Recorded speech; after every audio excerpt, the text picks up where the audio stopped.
lá, gente. Vamos voltar aqui nossa vida. Oh, meu Deus. Então, olha lá, questão 4. No dia 15 de maio, Caio, pai de um adolescente de 14 anos, conduziu um veículo automotor em via pública, às 2 horas, quando foi solicitada sua parada em uma blitz. Após consultar a placa do automóvel, os policiais constataram que o veículo era produto de crime de roubo, ocorrido em 13 de maio de 2017. Então, vamos lá. Roubo, 13/5/2017. Diante da suposta prática do crime de receptação, realizaram a prisão e encaminharam Caio para a delegacia. Então, como ele conduzia o carro, ele ficou no artigo 180, aparentemente, que é o crime de receptação. Então, vamos lá.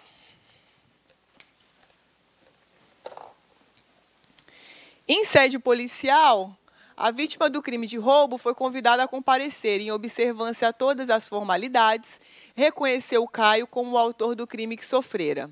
A autoridade policial lavrou o auto de prisão em flagrante pelo crime de roubo em detrimento da receptação.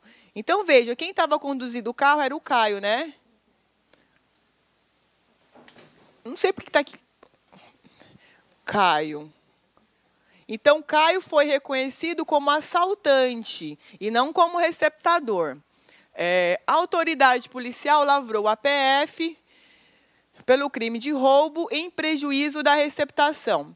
O Ministério Público, em audiência de custódia, manifesta-se pela conversão da prisão em flagrante em preventiva, valorizando o fato de Caio ser reincidente, conforme confirmação constante de sua folha de antecedentes. Quando de sua manifestação, o advogado de Caio, sob o ponto de vista técnico, deverá requerer que... Então, o que aconteceu aqui? Então, a gente tem 15 de maio, que foi...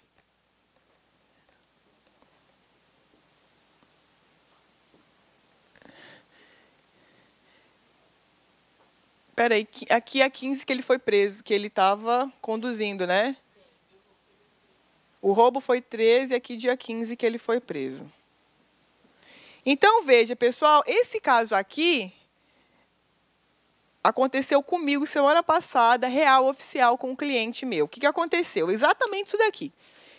Ele praticou um assalto, e aí ele assaltou nessas condições aqui, no dia 13. E aí ele, 2 dias depois, estava conduzindo o carro e estacionou o carro lá no Comper. O carro produto do crime, o carro que foi assaltado, um Cobalt. E aí ele foi levado para a delegacia, preso em flagrante pela receptação, porque o Cobalt estava lá com restrição da receptação. Beleza. O delegado e ele, a única diferença aqui é que ele está em livramento condicional por um outro crime de roubo. Ele não é reincidente, está em um livramento condicional. E aí o que aconteceu? O delegado lavrou a PF dele. E aí, nesse dia do APF, ele ficou preso lá. O que acontece? A gente hoje tem a prisão em flagrante. E aí, gente, essa prisão em flagrante, por isso, hoje ela é chamada de prisão pré-cautelar, porque o que acontece? Eu tenho a prisão em flagrante e, logo em seguida, eu tenho a custódia, que é uma audiência. Essa audiência de custódia é uma audiência que só serve para constatar a legalidade da prisão. É para isso que serve a custódia. Então, é efetuada uma prisão em flagrante, o conduzido ele é levado até a delegacia de polícia e lá é lavrado o auto de prisão em flagrante. Então, veja, primeiro detalhe, eu só posso dizer que alguém foi preso em flagrante quando é lavrado um termo circunstancial, ou um auto de prisão em flagrante. Então, o delegado ele vai lavrar o APF. Aí eu digo, não, fulano foi preso em flagrante. Então, a prisão em flagrante, ela não é um ato, ela é um procedimento. Então, por exemplo, você está lá na rua, tal, fumando beck, chegou a polícia. Aí levou você para a delegacia. Esse ato de você ser levado para a delegacia, isso daí não é um estado de flagrância, não é uma prisão em flagrante. A rigor, você é conduzido contra a sua vontade para a delegacia, então condução coercitiva, e lá o delegado ele vai lavrar um TCO. um termo circunstanciado de ocorrência. Então, você que foi pego nessas circunstâncias, você não é um preso em flagrante. Você simplesmente foi conduzido até a delegacia e lá foi lavrado um TCO. Desse TCO, você vai para uma audiência de conciliação para transação penal, lembra? E aí, vida que segue. Se for o caso, no entanto, de lavrar um auto de prisão em flagrante, aí você pode dizer, não, então foi, né, na verdade, preso em flagrante. Então, o fato simplesmente da pessoa ser surpreendida em uma das hipóteses de flagrância que são narradas no CPP, só vamos dizer que houve a prisão em flagrante quando esse procedimento é completado com a lavratura do APF. Tudo bem?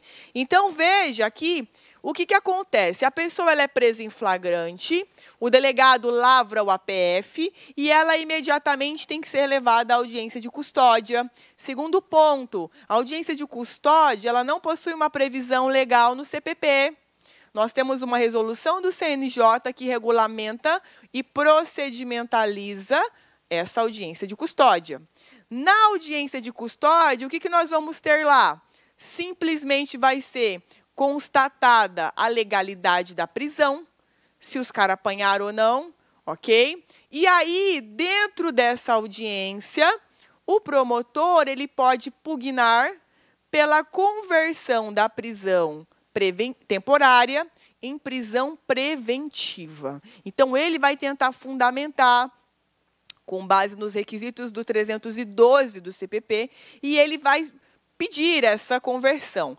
Nessa mesma audiência, a defesa vai falar logo em seguida, e aí o juiz ele vai ou converter a prisão em flagrante em prisão preventiva, de fato, então ele vai dizer, olha, estão presentes os requisitos da preventiva, converto em preventiva, que foi o caso aqui, né, que aconteceu. Se não for esse o caso, se o juiz disser assim, pô, essa prisão ela está ilegal, ele vai relaxar essa prisão em flagrante e, se for o caso, ao invés de converter a prisão em flagrante em uma prisão preventiva, ele vai substituir a prisão preventiva por uma medida cautelar diversa da prisão. Tornozeleira eletrônica, a proibição de frequentar determinados lugares, ficar em casa, recolhimento de tal a tal hora. Então, o juiz ele tem essas três possibilidades. Relaxa porque é ilegal, converte em preventiva, ou, se não for esse o caso, ele aplica uma medida cautelar substitutiva da prisão. Tudo bem? Lá no 313 e seguintes do Código de Processo Penal. Então, o que aconteceu aqui? O juiz ele pegou, né, foi lá para a audiência, o delegado viu que não era receptação, que foi o caso do meu cliente, então o delegado ele viu que não era receptação. Por quê? Quando o carro foi encontrado, a vítima foi lá pegar o carro. Foi lá pegar o carro e tal. Nessa hora, eu já estava lá. Então, a vítima foi lá para pegar o carro, o meu cliente ainda não tinha sido interrogado, ainda não foi perfeccionado o APF, não tinha sido pronto o APF, e a vítima foi lá e reconheceu ele como sendo o autor do roubo. Como sendo o autor do roubo. Então, o que aconteceu? A vítima reconheceu o meu cliente como autor do roubo, então não era um receptador, ele era um roubador, né? Agora um roubador, nunca fui falar nisso, chocada com essa palavra. E aí, o que aconteceu, né? E aí, o que aconteceu? O delegado mudou o APF dele. Então, ele falou, não, é roubo, está em flagrante do roubo. Então, o delegado, ele lavrou o APF pelo roubo. Então, aí, meu cliente foi ouvido, falei para ele ficar cala essa boca, permanecer em silêncio. E aí, lavrou o APF pelo crime de roubo. Então, o que eu fiz? Eu fiquei quieta. Fui para a audiência de custódia no outro dia, que ele foi apresentado na audiência. Lá na audiência, o mesmo caso aqui. O que aconteceu? Lá na audiência, o MP falou, olha, vamos converter essa flagrante em preventiva, porque ele fala primeiro na custódia, né? Eu sou a última a falar. Vamos converter esse flagrante em preventiva? E aí o magistrado deu a palavra para mim. Aí o que eu falei? A prisão é ilegal. Por que ela é ilegal? Ora, porque o roubo foi 13, o flagrante foi 15, 2 dias depois é uma prisão em flagrante por roubo, não teve uma perseguição ininterrupta, que é uma das causas do estado de flagrância. Ele não foi encontrado logo depois do roubo com o carro objeto do roubo. Ele foi encontrado 3 dias depois do roubo. Então, ele não está em estado de flagrância mais pelo crime de roubo. Então, o que eu sustentei? Prisão ilegal. Se a prisão é ilegal, relaxa a prisão. Então, não tem nem como ratificar essa ilegalidade. O juiz ele não pode, mas eu sei que foi o cara, então eu vou converter em preventiva. Não, então você tem que relaxar, porque a prisão está errada. Então, lá na delegacia, eu não falei nada. E aí, na audiência de custódia, eu me manifestei dizendo, olha, isso daqui está ilegal. Então, o que o juiz ele fez? Foi exatamente esse caso que aconteceu comigo. Ele relaxou a prisão e mandou meu cliente ser solto na hora. Ele que foi reconhecido no assalto, exatamente isso. Mas a prisão ela está inválida. Então, por isso que muitas vezes a gente pensa assim, mas o cara praticou e está solto. É isso, porque fez uma merda ali. O delegado não deveria ter feito isso. O que eu fiz? Eu poderia ter conversado com o delegado para dizer assim, não faz a PF, libera meu cliente, né? Mas aí eu não ia ganhar dinheiro. Então, eu falei, amanhã eu vou soltar, pode deixar, mas já vai rolar uma graninha a mais aí que eu não vou ficar por conta, né? Então, o que eu fiz? Eu já sabia que ia relaxar, óbvio. Se o juiz ele mantivesse, o que eu ia fazer? HC, prisão ilegal, então ele ia se solto em questão de 1 semana, ok? Eu já sabia, não tinha como errar isso aqui, e aí eu fui para a custódia no outro dia. Tipo, poderia nem ter feito nada, o delegado poderia só ser relaxado, eu ia para casa, mas ele dormia um dia lá, tal, para refletir, e aí... No outro dia, na custódia, ele saiu. E aí, eu, rainha, né? A família, meu Deus, doutora, a senhora arregaçou. Eu falei, fiz uma mágica aqui, querida, você não imagina. Mas é isso. Então, macete, né, pessoal? Aí, a família, cara preso, tem dinheiro na mão. Eu falei, vamos dar um dinheirinho aí mais que eu vou fazer um milagre aqui, fazer uma mágica. Simplesmente eu já sabia que estava. Então, às vezes, você dá uma cordinha, né? Então, errou o promotor na hora que pediu a conversão e errou também o delegado na hora que ele lavrou o APF. Por que eu não briguei com o delegado no APF? Porque ele pega ranço de mim. Aí eu não vou conseguir nada lá na delegacia. Então, deixa ele achar que ele é incrível e aí eu relaxo na audiência de custódia no outro dia, para eu não bater de frente com o delegado. Porque nas delegacias, se eles querem fazer você passar ruim, você passa um ruim do cacete. Lá fica no calor, espera a tarde toda. Se eles querem, sua vida vira um inferno. Então, eu não vou bater de frente com o delegado, né? Vou deixar quieto e aí na audiência de custódia eu consigo relaxar.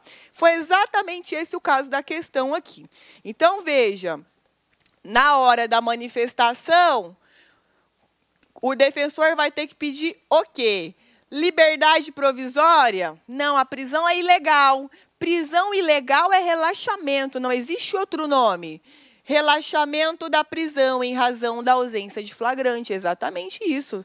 Se está, então, no roubo, então não é flagrante de roubo. Já tem 3 dias do crime, a perseguição não foi ininterrupta. Então, a gente já saiu ali do timing do estado da prisão em flagrante, ok? Então, aqui é relaxamento. Revogação da preventiva. O juiz ele nem decretou ainda, como que eu vou revogar algo que não foi decretado? Também não faz sentido. Substituição da prisão preventiva por domiciliar.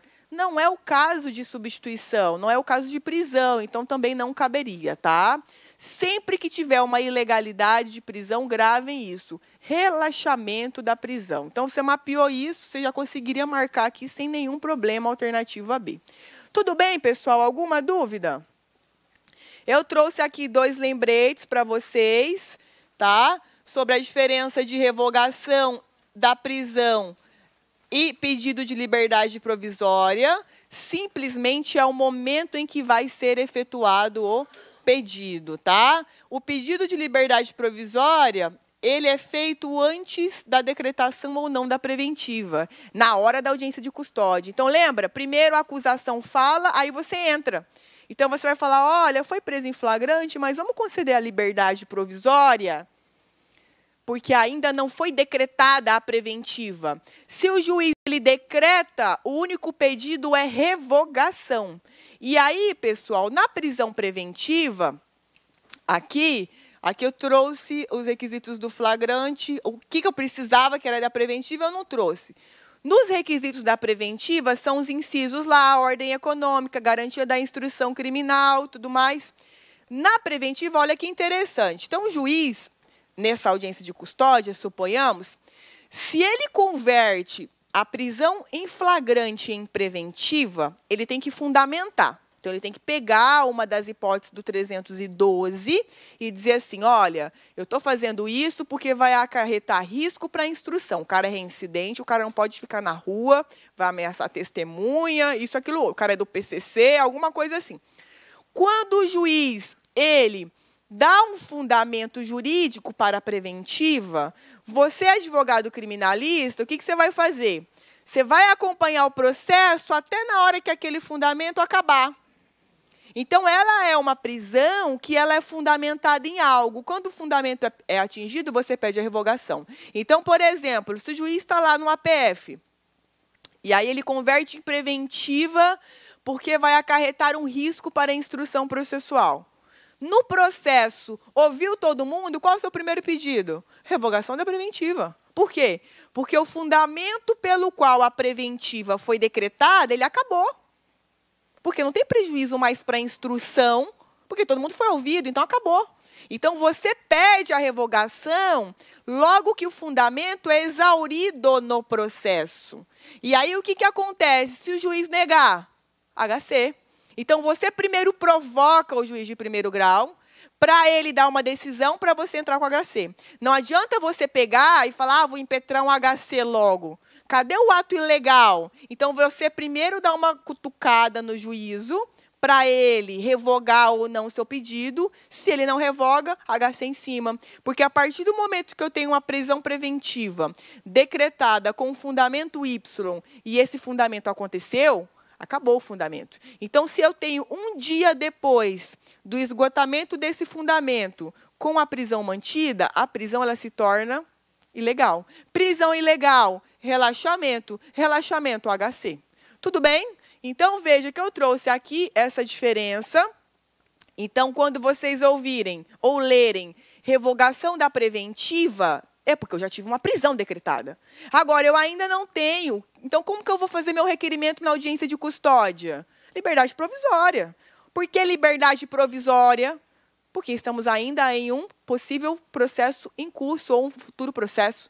Então, veja que a liberdade provisória ela só entra nesse timing entre o APF e a audiência de custódia. Depois que teve a conversão, se é uma decisão judicial, temos que ter uma revogação da decisão judicial. Então, aí o nome é revogação da prisão preventiva.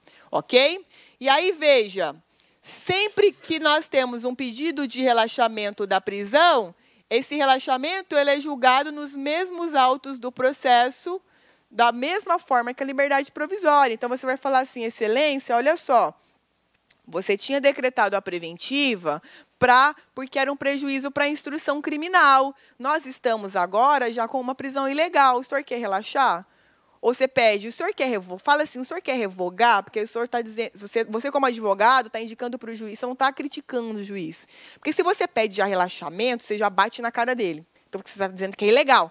Então, o juiz ele vai pensar o quê? Ele vai se sentir ameaçado, né? Porque eu estou dizendo, olha, excelência, a prisão é ilegal. E aí, vamos relaxar? Então, primeiro, você pede só revogação, que ele já deu uma decisão judicial, então ele vai revogar essa decisão. Se você já pede direto o relaxamento, que já é cabível, porque a prisão já está ilegal, é como se o juiz ele se sentisse ali compelido. Então, essas tratativas não é legal. Então, você pede a revogação, ele vai negar. Você sobe com o HC. Mas aí você já vai alegar no seu HC que a prisão está ilegal e sempre esteve, desde o momento que você pediu a revogação.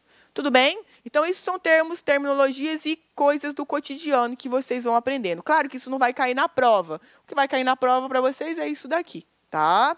Então, olha lá, trouxe também as hipóteses do flagrante, que não era o nosso caso, durante o cometimento, depois que comete, perseguido, que era o caso que o delegado queria, né? Eu falei, nossa, 3 dias de perseguição, arrasou, né? O meu cliente, um kobold, até parece. É encontrado logo depois. Esse logo depois é dentro do timing ali do crime, não é dias depois, tá? Dentro desse logo depois, a gente não tem horas.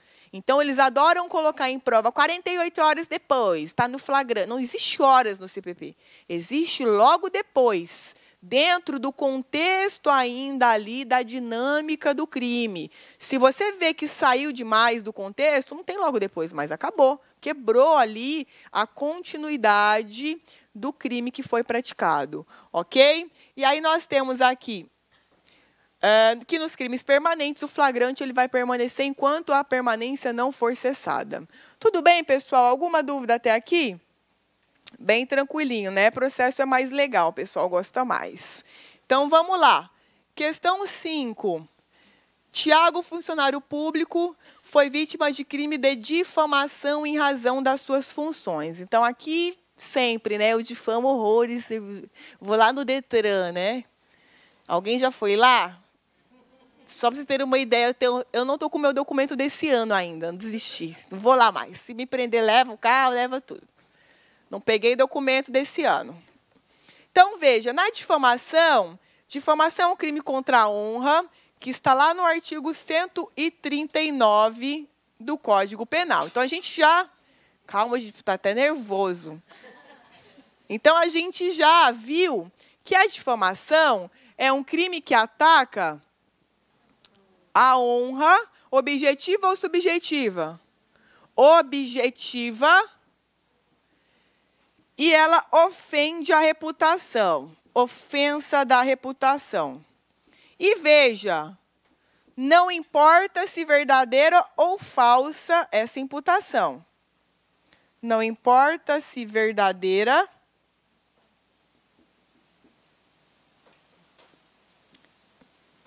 Então, na difamação, a gente tem que lembrar o seguinte, que o destinatário da imputação são terceiros. Lembra? Honra objetiva, em direito, né? Tudo o que é objetivo é aquilo que não parte do sujeito. É aquilo que objetivamente é interpretado. Então, é de fora para dentro. Então, a honra objetiva é como as pessoas enxergam a vítima da difamação a partir do momento que elas recebem uma imputação de alguém sobre essa pessoa. Então, se eu digo assim, vocês vão ter aula... vocês vão ter aula... Quem mais que eu vou usar? Vocês vão ter aula com o Stanley. Aí eu falar, nossa, o Stanley, não sei não, hein? O Stanley está de carrão, o Stanley ele está rodando a bolsinha lá no zero. Então, eu falo assim. Aí ele chega para dar aula e fala, nossa, mas não está batendo, né? Alguma coisa está estranha. Os mais quietinhos são os piores, sempre é assim. Então, veja, eu fiz uma imputação sobre o Stanley, que ele roda a bolsinha no zero. Não importa se é verdadeira ou falsa, e é algo objetivo. Por quê? Suponhamos que vocês não conhecessem o Stanley, que fosse o primeiro dia de aula que vocês estivessem em contato com o Stanley. Então, ainda que vocês fiquem assim, essa professora deve estar mentindo, mas a minha simples imputação, ela já causou em vocês uma alteração no seu juízo de valor. Porque mesmo que por milésimos de segundo, vocês vão pensar no que eu falei. Então, eu já mudei o juízo de valor que vocês tinham sobre ele de alguma forma. Não é mais um juízo zerado. É algo que está ali de alguma forma alterada. Mas veja que isso é uma honra objetiva, porque é algo de fora. Como é que vocês compreendem o Stanley a partir do momento de algo que eu falei para vocês? Então, veja que é de fora para dentro. Então, veja, qualquer imputação aqui, desde que ofenda a reputação, já é difamação. Para nós, no crime de difamação, não importa se essa atribuição ela é verdadeira ou ela é falsa. Então, por isso que nos crimes contra a honra, na difamação, aquele incidente processual que é chamado de exceção da verdade, em regra, não é admitido. Por quê? Para que eu vou provar que o Stanley roda a bolsinha do zero ou não? Se já ofendeu a reputação dele, não importa. Então, você diz assim, aquela professora ali, não sei não, passa o rodo em todo mundo, pegadora. Como você vai provar isso? Qual é o conceito de pegadora ou não? Qual é o conceito de rodar a bolsinha ou não? Como você vai provar isso? Não tem como. Então, veja que a difamação não tem como você apresentar a prova da verdade se o crime ele dispensa isso. Não precisa, diferente de calúnia, né? Porque na calúnia, a elementar é uma imputação falsa. Então, se eu provo que eu estou falando a verdade, eu tiro a tipicidade formal desse crime. Eu não tenho. Agora, aqui eu não preciso. Então, o que acontece? Nós temos uma exceção aqui, em que é cabível esse incidente. Quando se tratar de servidor público e desde que ele esteja no exercício de suas funções. Só que aqui nós temos uma questão muito interessante, que é o entendimento do STJ com relação à ação penal. Então, agora a gente vai falar sobre isso, mas só para a gente entender o que era aqui a difamação. Então, olha lá. Após Thiago narrar tudo, é instaurado o inquérito para investigar a notícia do crime.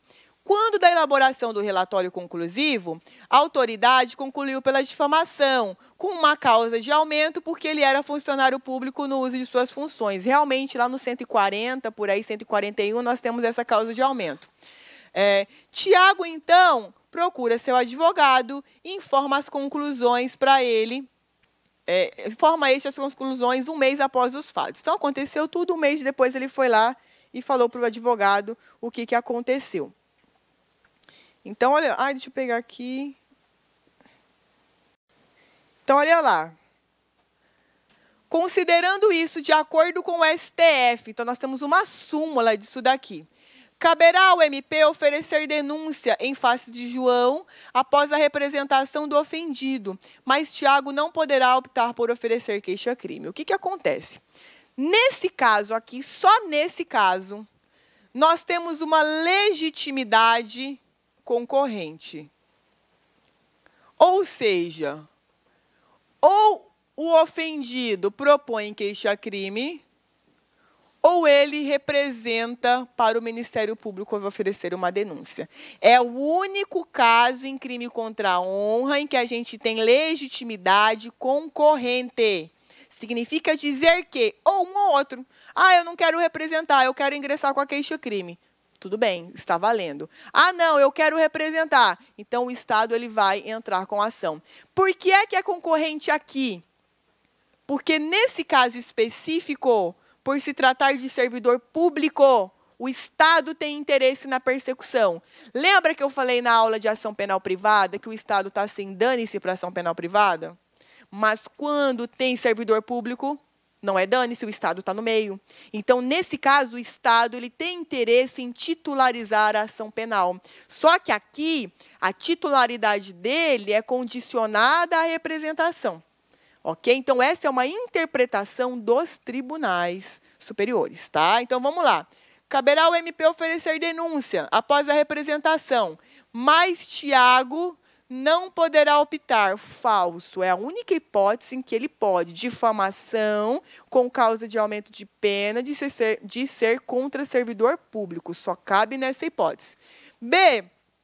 Cabe a Tiago, assistido por seu advogado, oferecer queixa-crime. Perfeito. Não podendo o ofendido optar por oferecer representação. Falso. Ele pode sim optar.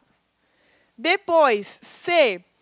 Tiago poderá optar por oferecer queixa-crime, assistido por advogado, ou oferecer representação para o MP. Perfeito, é isso daqui, tá?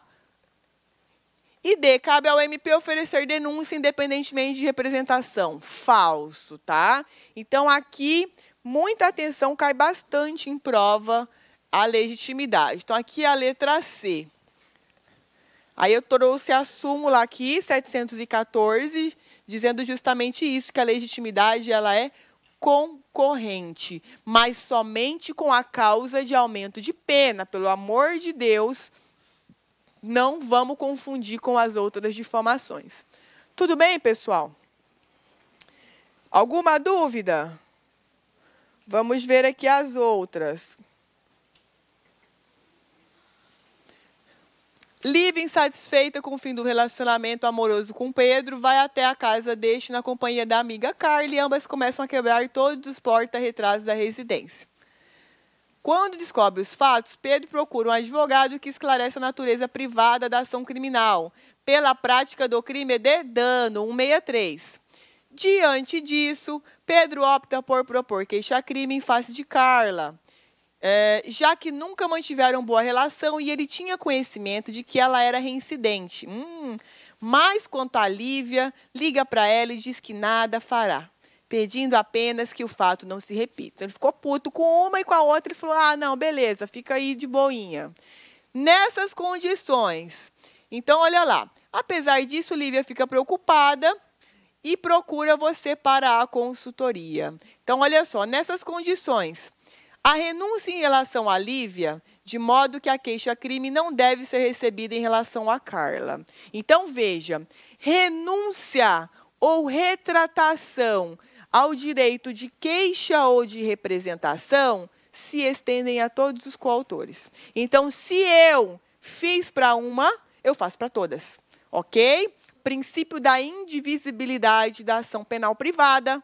Se eu estou renunciando para uma, a denúncia não vai poder, a queixa-crime não poderá ser recebida com relação à outra. Então, o ofendido ele não pode escolher quem ele quer processar. Ou ele processa todo mundo, ou ele não processa ninguém. Então, aqui a nossa questão certa é a letra A, tá? Sempre renúncia e retratação de um se estendem para todos os coautores e partícipes, ok? Sempre lembrando, renúncia e retratação são causas de extinção da punibilidade pelo decurso do tempo ou pela renúncia, pelo decurso do tempo não, pela renúncia da parte ofendida. Renúncia e retratação são do ofendido. Estado não renuncia nem se retrata de nada, só o ofendido. Tudo bem? Depois, B, renúncia em relação à Lívia, de modo que a queixa-crime deve ser recebida. Não, você não pode escolher quem você vai processar. C, perempção em relação à Lívia. Não, perempção é uma outra causa de extinção da punibilidade e ela cuida, tá, da inércia do autor do crime, do querelante, queixa-crime, em razão da sua inércia. Então, ele é chamado, ele começa um processo criminal com a queixa-crime, e aí ele fica inerte, ou ele faz filha da putice no processo. Então, aí o que o Estado ele faz? Ele extingue, tá? Então, as hipóteses de perempção somente são cabíveis na ação penal privada. É muito parecido o raciocínio da perempção do processo civil. É o mesmo raciocínio. Na perempção lá, o cara faz sacanagem e aí extingue-se o processo sem resolução do mérito. Aqui é o mesmo raciocínio, tá? E as hipóteses, elas são elencadas no CPP, tá? Então, olha lá.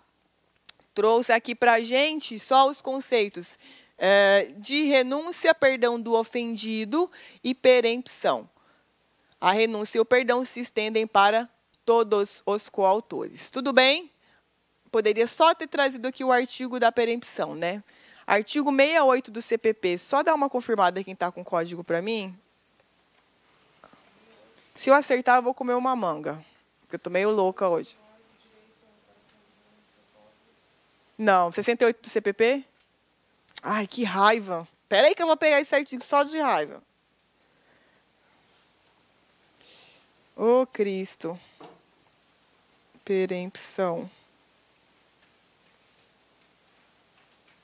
O mais importante eu não trouxe. Espera aí.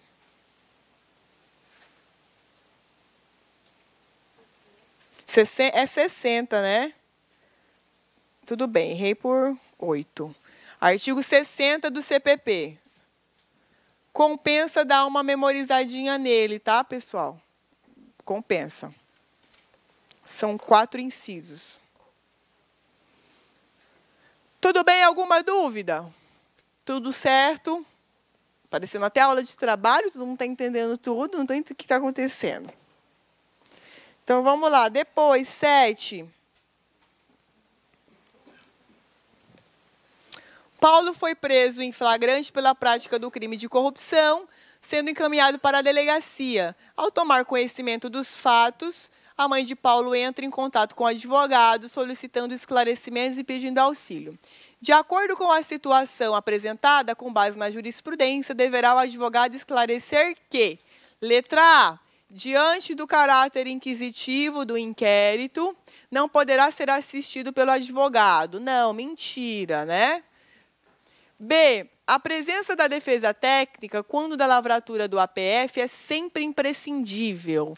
Não, né? É só uma peça de informação. Então, a defesa técnica ela não interfere.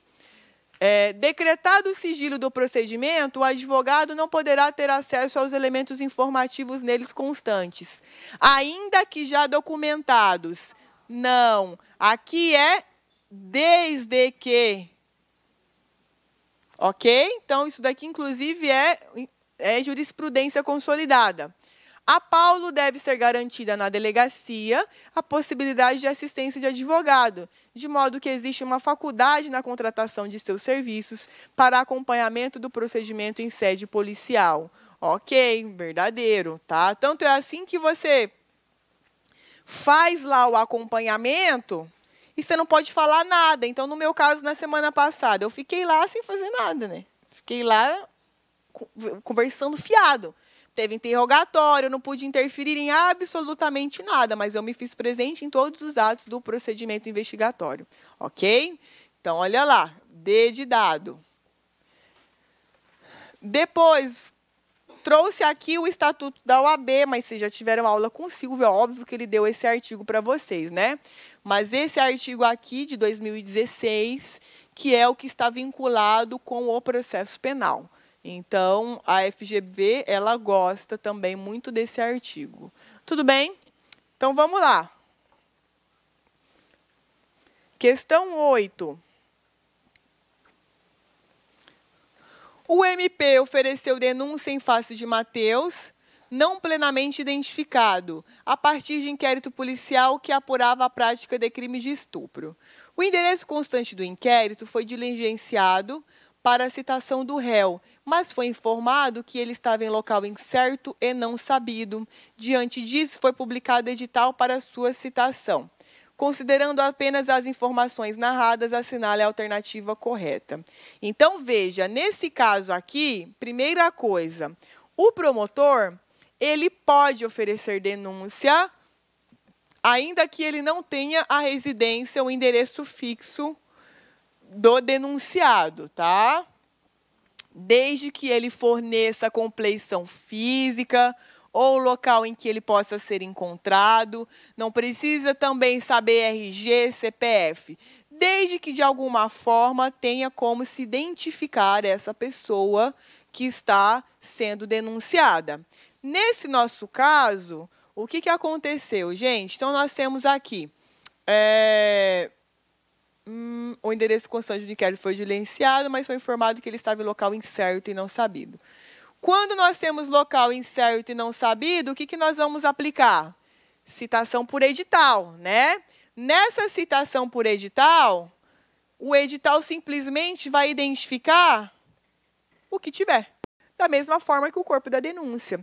Porque, na verdade, a citação de edital ela é realizada com base na qualificação que o promotor dá para o denunciado. Tudo bem? Então, aqui a alternativa correta já é a letra A. Lembrando, né, que vai citar por edital, artigo 366, suspensão do curso do prazo prescricional. Qual é o tempo de suspensão, gente?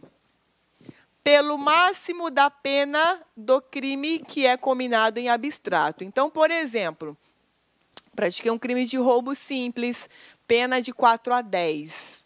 Fui citada por edital, não fui encontrada. Artigo 366. Então, a suspensão desse prazo prescricional vai ser pelo prazo de 10 anos. A pena máxima cominada para o crime. Veja, é uma suspensão.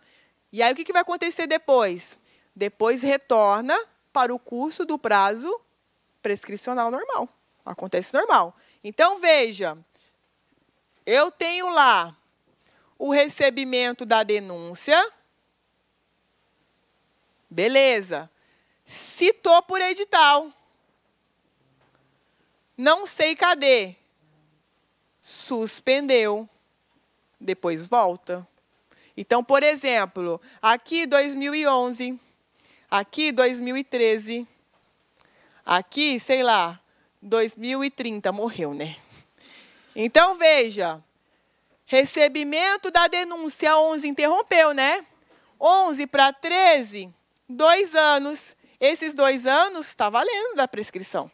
Da PPA, né? PPA, não tenho sentença ainda, da PPA está valendo. Suspendeu por 10 anos. Que isso não está na lei, é entendimento dos tribunais superiores. Volta dos 2 anos, a minha prescrição volta ao normal, até a publicação. Esse prazo aqui, ele suspende a contagem, mas ele não interrompe. Então, aqui a gente volta a contagem de onde parou. Tudo bem? Então, vamos lá, vamos ver por que é que não são as outras.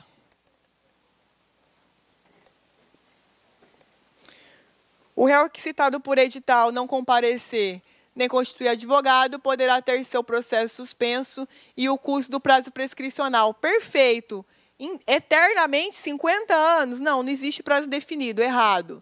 Ainda que ele esteja preso na mesma unidade da federação, a citação por edital será válida. Não, se ele está preso em outra unidade da federação, a citação deverá ser pessoal. Então, os caras vão expedir uma carta precatória de citação para outra unidade da federação, para o preso ser cientificado, sim, tá?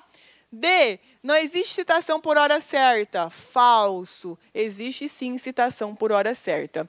Quando o denunciado se oculta para não ser citado. Aí, o que vai acontecer?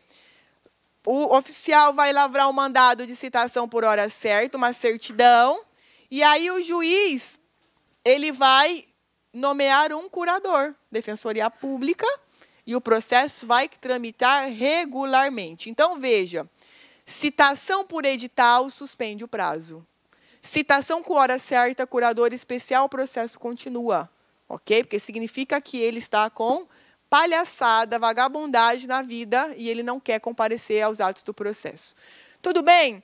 Esse artigo 365 e 366 precisam ser estudados para quem tem afinidade com o processo penal.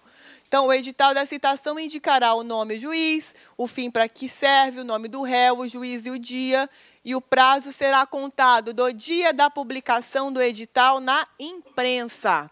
E aí, pessoal, essa súmula aqui, gente, só arrumando a trouxinha, o que está acontecendo? Vai até que horas?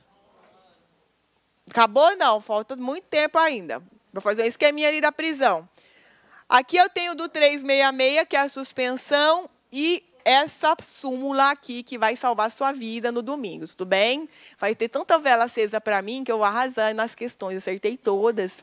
Então, aí, vela branca, tá? Pelo amor de Deus. Ah, professora, uma velinha preta. Não, só branca de Jesus, Espírito Santo. Vou colocar o esqueminha aqui da prisão, porque a gente agora não vai se ver mais, né? Só no ao vivo.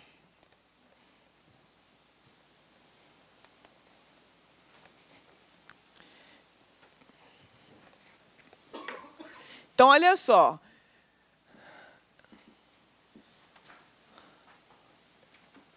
Prisão flagrante. Vocês vão dar quem tem afinidade, né? Quem odeia a minha matéria, tudo bem, é isso. A vida é assim mesmo. Prisão preventiva com prisão temporária. O que vocês vão ter que conjugar aqui nesse estudo da temporária, tá? Você vai pegar Lei dos Crimes Hediondos.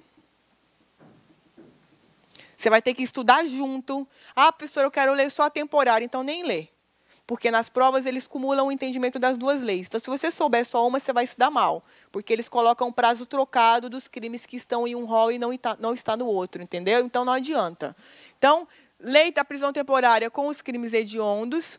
Na preventiva, você vai ter que ler junto com medidas cautelares. Medidas cautelares diversas da prisão.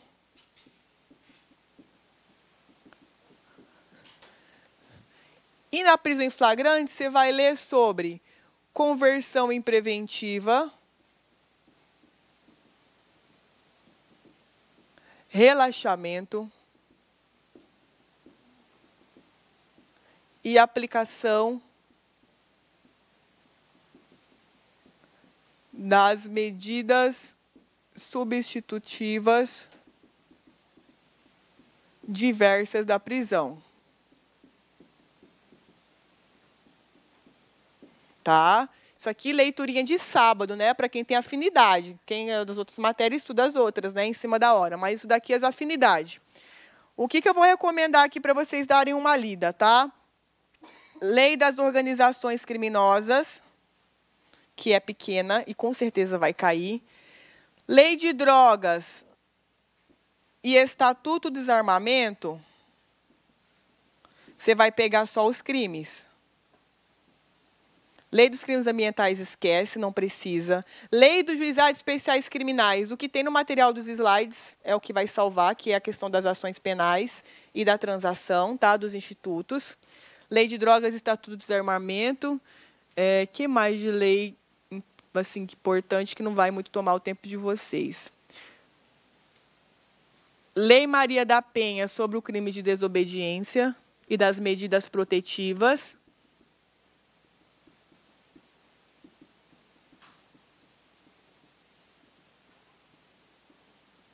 Tá? E basicamente são essas assim de importantíssimas que podem cair. De penal, pessoal, o que você vai dar uma olhada? Nos erros de tipo, ilicitude, culpabilidade. Vou fazer uma live nessa semana, tá?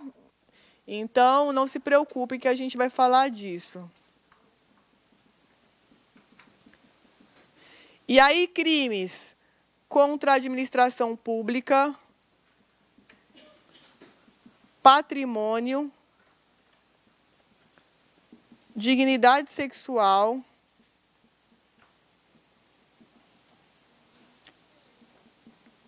vida e falsidades. Só isso.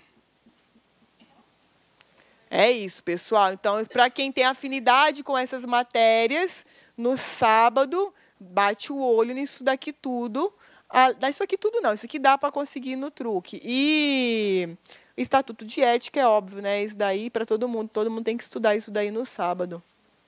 No sábado aqui vocês não vão ter aula, né? Constitucional e quê? No sábado? Ah, entendi. Não sei se eu poderia ter dado essa dica aqui para sábado, tá? Fica na sexta-feira, então. No feriado, quinta-feira.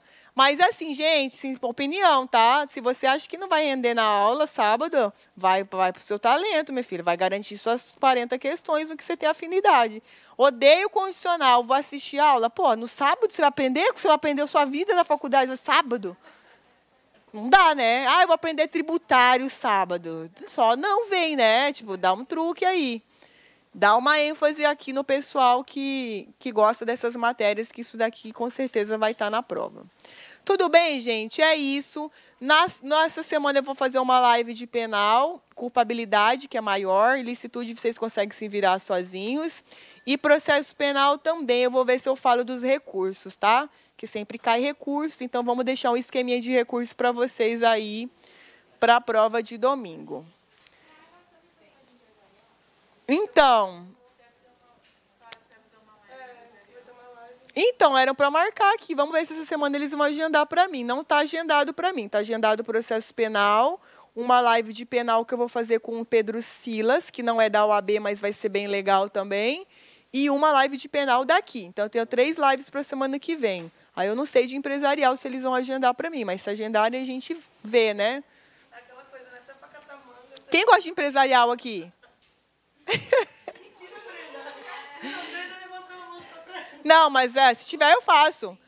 Eu faço ali da parte geralzinha de código do direito civil. Sim. Gente, 1 hora tem simulado.